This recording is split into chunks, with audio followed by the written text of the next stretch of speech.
அரசு ஊழியர்கள் ஆசிரியர் சங்கங்கள் அறிவித்திருக்கக்கூடிய போராட்டத்தை கைவிட அரசு கோரிக்கை விடுத்திருக்கிறது. அரசு ஊழியர்களின் கோரிக்கைகள் படிப்படியாக நிதி நிலைமைக்கு ஏற்ப அரசு பரிவுடன் பரிசீலிக்கும் என்று அமைச்சர் தங்கம் தென்னரசு தெரிவித்திருக்கிறார். அரசு ஊழியர்கள் ஆசிரியர் சங்கங்கள் அறிவித்துள்ள போராட்டத்தை கைவிட தமிழ்நாடு அரசு கோரிக்கை விடுத்திருக்கிறது. விரைவில் நிதி நிலைமை சீரானவுடன் அரசு ஊழியர்களுடைய கோரிக்கைகளை அரசு பரிசீலிக்கும் என்றும், அரசு ஊழியர்களின் கோரிக்கைகள் படிப்படியாக நிதி நிலைமைக்கு ஏற்ப அரசு பரிவுடன் பரிசீலிக்கும் என்றும் அவர் தெரிவித்துள்ளார். விவரங்களை வழங்குவதற்காக செய்தியாளர் கண்ணன் இணைகிறார். கண்ணன், கூடுதல் தகவல்.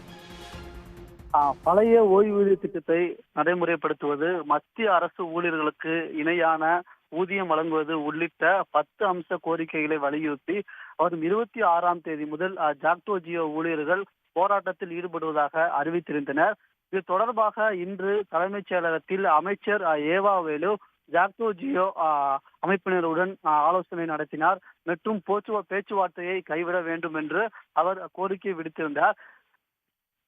இந்த நிலையில் படி அரசு மற்றும் ஆசிரியர்கள் போராட்டத்தை கைவிட வேண்டும் என்று நிதி மற்றும் மனிதவள மேலாண்மைத்துறை அமைச்சர் தங்கம் தென்னரசு கோரிக்கை விடுத்துள்ளார். அந்த கோரிக்கையில் கடந்த 2.5 ஆண்டுகளில் அரசு ஊழியர்களின் தேவைக்கு ஏற்ப பல்வேறு நலத்திட்டங்கள் நடைமுறைப்படுத்தப்பட்டுள்ளதாகவும் அவர் தெரிவித்துள்ளார்.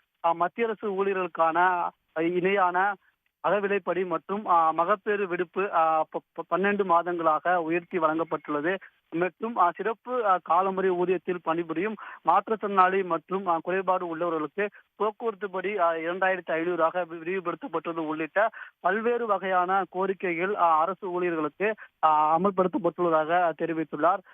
மேலும் விரைவில் நிதி நிலைமை சீரடைந்தவுடன் அரசு ஊழியர்களின் கோரிக்கைகள் படிப்படியாக நிதி நிலைமைக்கு ஏற்ப அரசு பதிவுடன் பரிசீலிக்கும் என்பதை தெரிவித்துக் கொள்வதாகவும், அரசு பல்வேறு நலத்திட்டங்களை அடித்தட்டு மக்களிடம் கொண்டு சேர்க்கும் அரும் பெரும் பணியினை மேற்கொண்டு வரும் அரசு ஊழியர்கள் ஒவ்வொருவரின் முக்கியத்துவத்தையும் இந்த அரசு உணர்ந்தே இருக்கின்றது என்றும் அவர் கூறியுள்ளார். இந்த சூழ்நிலையில் அரசு ஊழியர்கள் மற்றும் ஆசிரியர் சங்கங்கள் அறிவித்துள்ள வேலைநிறுத்த அறிவிப்பினை கைவிட்டு அரசுக்கு தொடர்ந்து ஒத்துழைப்பு நல்குமாறு அன்புடன் கேட்டுக்கொள்கிறேன் என்று தமிழ்நாடு அரசின் நிதி மற்றும் மனித வேளாண்மைத்துறை அமைச்சர் தங்கம் தென்னரசு அரசு ஊழியர்களுக்கு வேண்டுகோள் விடுத்துள்ளார். உடனுக்குடன் செய்திகளை தெரிந்து கொள்ள சன் நியூஸ் பெல் ஐகானை கிளிக் பண்ணுங்க.